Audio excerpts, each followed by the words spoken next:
Ciao, I'm Mary Ann Esposito. Today on Ciao Italia, Sebadas from Sardinia. Ciao, I'm Mary Ann Esposito. Welcome to Italy, and let's cook real Italian.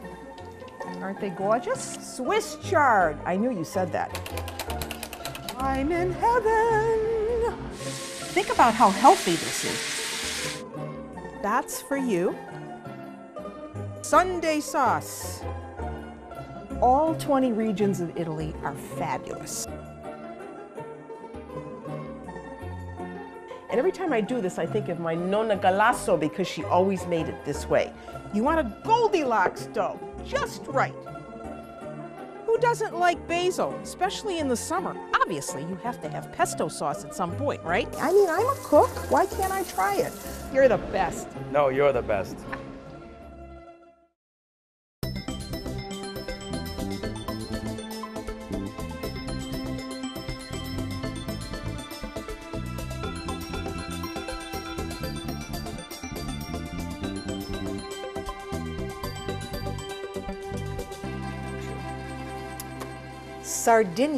Sardinia, home to really dear friends of mine.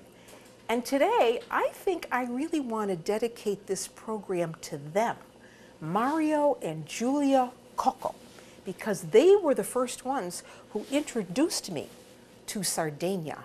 And when I went there, I found a culture that was so different from mainland Italy and also from Sicily.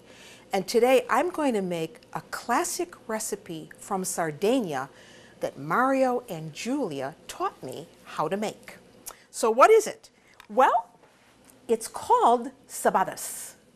Yes, Sebadas. And what are they? Well, they're a pastry that's made with a dough that encases pecorino cheese, and then it's fried, and then it's topped with honey. So, this is for you, Mario and Giulia, and I hope I get this right. So you have to start with some pecorino cheese, because in Sardinia, there's a lot of pecorino cheese. And this is a pastry that was usually eaten by the shepherds as they were taking their herds from place to place. So they would take the sheep and they would move them to higher pasture grounds, and when they were done with that, they'd go somewhere else. And this was called the transumanza. And this is what they would have to eat because there was a lot of cheese, obviously. So here we have a very young pecorino cheese. You can see how easy this slices. And whenever you're slicing cheese, you should, a soft cheese, use a cheese knife. This is a cheese knife. Sometimes it's called an angel food cake knife, but it's good for very soft foods. Tomatoes too, it's often called a tomato knife. And I'm just going to cut this cheese up into small pieces. You need about a pound of cheese for this recipe. So once it's cut up, then we have to melt this cheese because this becomes the filling. So we have to start in a pan, and let me get this going here. So let me get that up to speed before I put that in. So we're going to melt the cheese with some water, about, I would say, 2 tablespoons of water in a pan. Because once you get this filling together, then you have to allow it to chill. And oh, before I forget, do you like my necklace? Isn't that pretty? This is from Sardinia. This was given to me by Mario and Giulia. And this intricate design is what reminds me so much of the type of culture that you find in Sardinia with very fine crafts that are made by hand, lace things, beautiful things. So I'm wearing this in honor of them, and you can admire that. Pretty, huh? Okay, so we have the water in the pan. We're going to add the cheese, and we allow this to melt. So while it's melting, we want to grate up some orange zest. Now, some people like to use lemon zest for this, but I'm going to use the orange zest because that's what Giulia would have used. And when I talked to her about doing this recipe, she was sul mare. She was on the high seas with her husband, Mario, because they have a boat and they go around in Sardinia and other places during the summer months. So grate up the zest of 2 oranges. I don't know, this isn't working very well, but let's see what we got here. Zest of 2 oranges, or if you want to use lemons, you can use lemons. So how did I meet Mario and Julia? Well, let me tell you that story. Mario and Julia happened to be on a train in Spain. Yeah, we do get out of Italy once in a while. So they were on a train in Spain. I was on the same train. Happened to be in the ladies' room.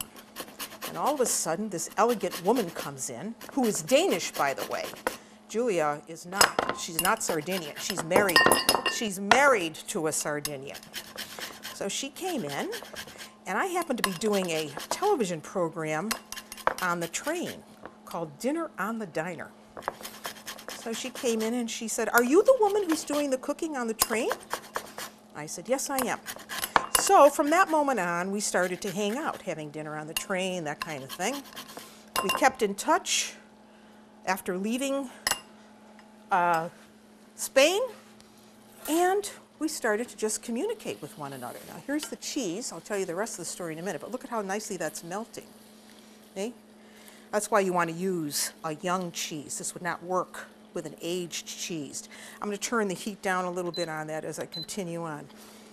Anyway, long story short, eventually Mario and Julia came to visit me here in my home, and then I went to visit them in Sardinia. And you know what I remember best about Sardinia? The color of the water was absolutely fantastic. This aquamarine blue color, it was fantastic. And the sand was very, very coarse. So when you walked barefoot in the sand, it gave you kind of like a, kind of cleaned your feet, little pedicure, that kind of thing. Your feet were very soft afterwards. And the food of Sardinia is really special. I especially love the grilled eels. They're absolutely delicious, served over fire with myrtle leaves. Delicious. And they make fabulous breads. You probably know one of the famous breads of Sardinia is carta di musica. Thin, thin sheets of bread that are as thin as a sheet of music paper. And that's why it's called carta di musica. All right, this is looking good. We need to still melt a few pieces there, so I'm going to keep an eye on that. There's my orange zest. Now we need with this some fresh mint. So in my travels, I find these neat little gadgets. Nobody pays me to advertise this stuff, and here we have some mint leaves. I'm going to put a few in there and see how well this works, because this saves me having to do it by hand. Okay, so there's our mint leaves. And then you just, isn't that cool? Hey, love it. And it smells very minty. So we have finely minced mint. We've got orange zest. And we've got cheese that is almost melted. I'm not going to add any salt to this because, of course, the cheese is salty enough.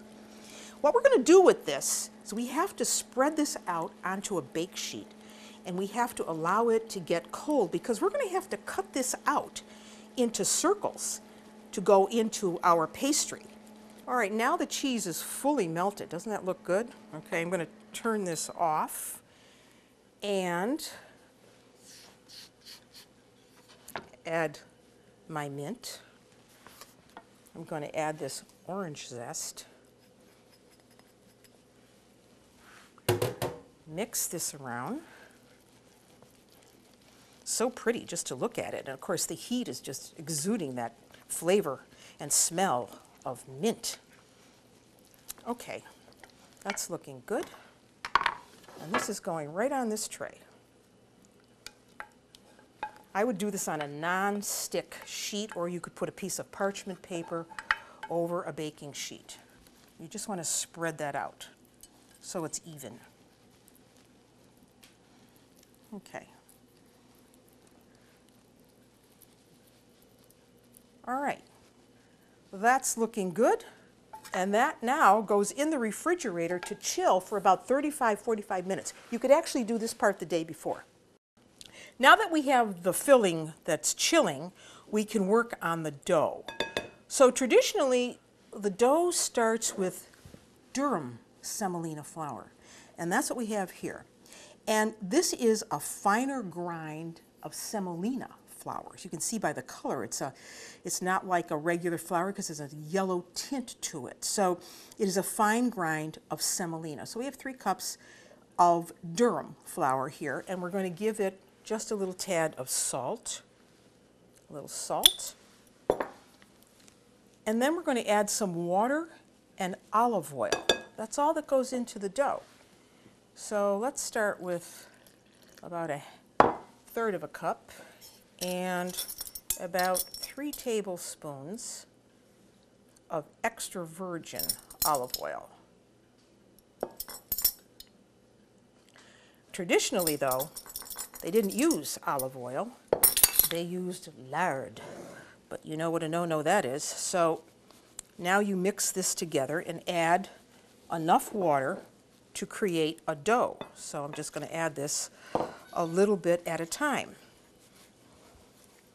until I get something that is a ball of dough that we're going to let rest for about 30 minutes. Anyway, when I consulted with Julia about this recipe, she was very helpful, gave me all that history about the shepherds who took this on their transhumana journeys with them to eat as they moved their herds of sheep from place to place. So I went to visit them, as I said, in Sardinia. They lived in Cagliari at that time, which is a big port city in Sardinia.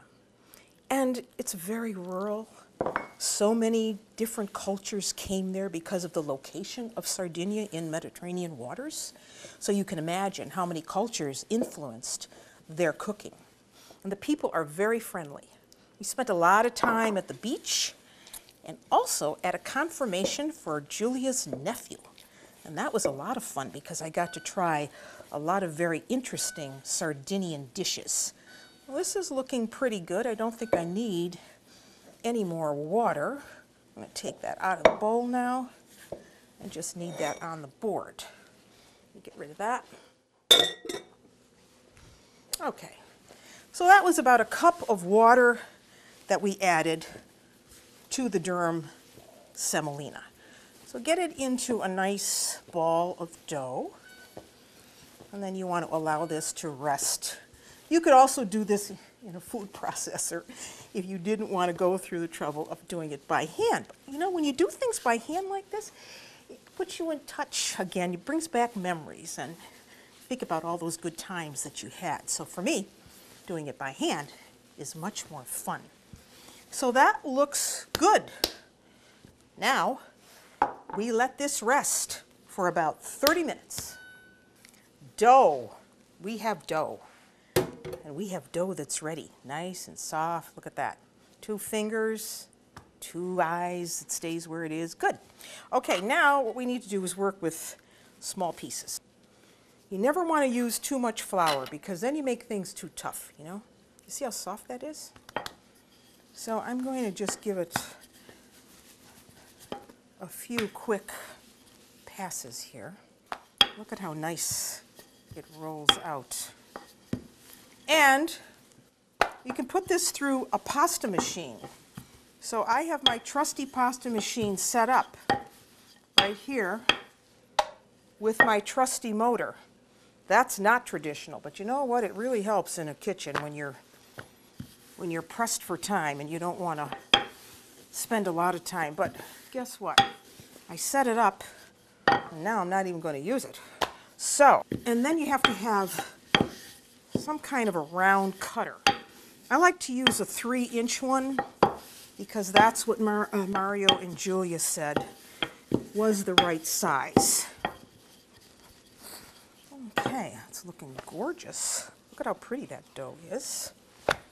Just going to give a little bit more flour on the base here, just to prevent this from sticking.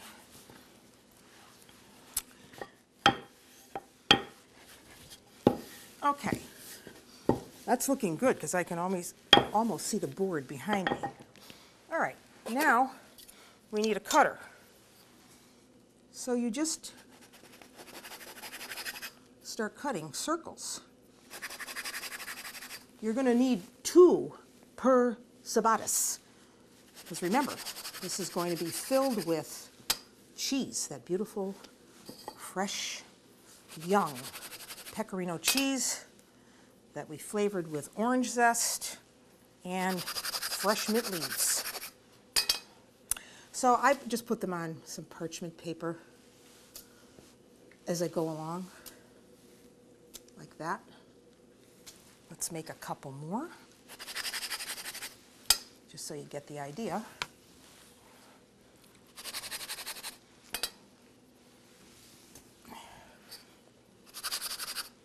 Beautiful dough. You can do it. Okay. All right, so then we can roll more later on, but I think you get the idea. Okay, now what we need to do is fill them. So how does that go? Let me get the cheese.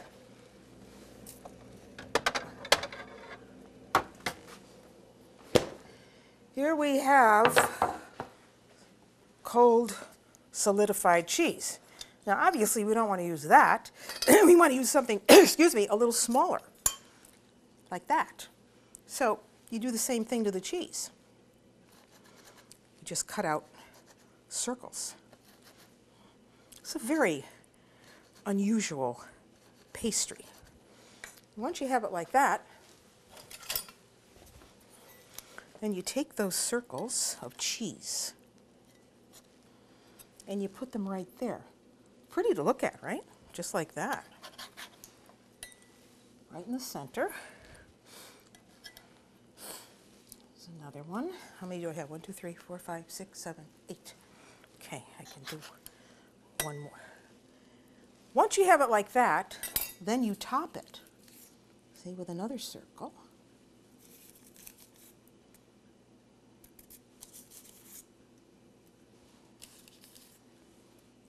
Like that. Then, we're not done. Once you have them like that, then you want to use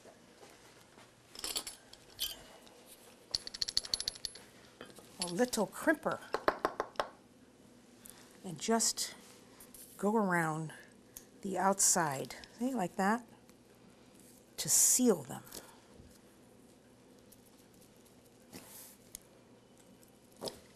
And you take away that excess dough, just like that. And now that's sealed, because we need the seal because we're going to fry these. So let me do that again. Go around the outside with a little pasta wheel. It's a very pastoral kind of pastry, because who would think of putting pecorino cheese into a pastry dough? I think this is really very classic. Whoop, make sure that that's sealed. Okay. Or, if you didn't have one of those, you could go around the edges. This is less traditional, with a little fork and seal the edges this way. I'm sure cooks in Sardinia do it however they want to. And you know what the sad thing is? That if it wasn't for Mario and Julia teaching me this recipe, and now me passing it on to you, I think this is a type of recipe that will be lost to time, because young people don't do this anymore. It's too time-consuming, and they're too busy. But if you really cherish your heritage, as they do, Julia and Mario, you would love to do and keep this tradition alive. So there are our little Sebadas, one done with the wheel, the other 3 with a fork. So now we have to fry. In this pan, I have got olive oil. So you need enough olive oil to do as many of the Sebadas that you're going to cook. So you want to get that to about 375 degrees. And we're going to now put them in a couple at a time. So I like to, really watch this. So I want to put them in just a few at a time and allow them to get golden brown. So we can do 3 in there.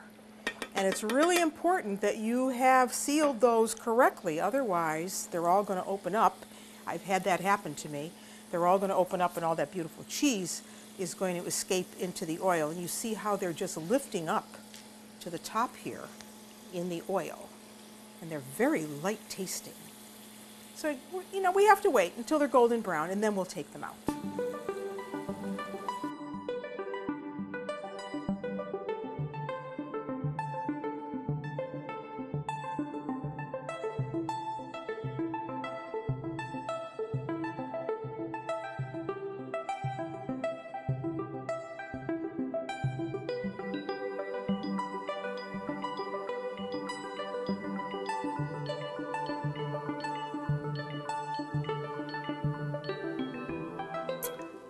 Now we have fried the Sebadas, and you see they're just golden brown. They're very warm, and that's when you want to eat them. They really should be eaten while they're warm. And how do they eat them in Sardinia? Well, with a little drizzle of honey over the top, just like that. Because Sardinian honey is really, really delicious, and there are many, many types. So you drizzle honey over it, warm honey, and then you sprinkle on some more of that orange zest over the top. And I suggest that you eat this with a fork and a knife. And when you do, you have been transported back to Sardinia and to a really classic and old-fashioned dessert. So there you have it, Sebadas. Thank you, Mario and Julia.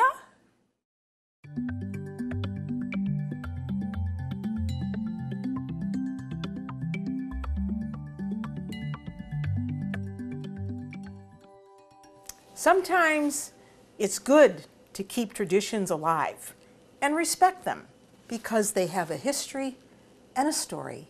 And today we made a classic dish from Sardinia, called Sebadas. And remember, that was that pastry dough that we made with the durum semolina flour, a little bit of olive oil and salt, rolled out into circles and then filled with a young pecorino cheese. We fried them and then we drizzled them with a little bit of honey and orange zest. And until I see you nella cucina again, I'm Mary Ann Esposito. Ciao! Who says that Italian food is fattening? That's a misnomer. Because here we are in Rome, and I'm just looking at the offering for this restaurant. And look what they're offering. You've got tomatoes, grilled eggplant, grilled zucchini, grilled peppers, radicchio, beautiful. You've got pasta, of course, with mushrooms, this one is, in the back. You've got a mixed vegetable dish. And you've got stuffed peppers, and there you have one of the classic vegetables of Rome. You can't come to Rome and not have carciofi, artichokes. See them? Those are the artichokes that are marinated. But if you're in the Jewish section of Rome, then you want to have those artichokes done Judea style, which means that the whole artichoke is fried. And it looks like a beautiful, crispy flour, and you eat the whole thing. So when I saw those, I said, yes, definitely a very Roman dish and beautiful vegetable dishes. Don't let anyone ever tell you that Italian regional food is fattening. Look at the wall of chili peppers. Of course, it's used in a lot of different recipes here in southern Italy. I'm not even going to translate the sign.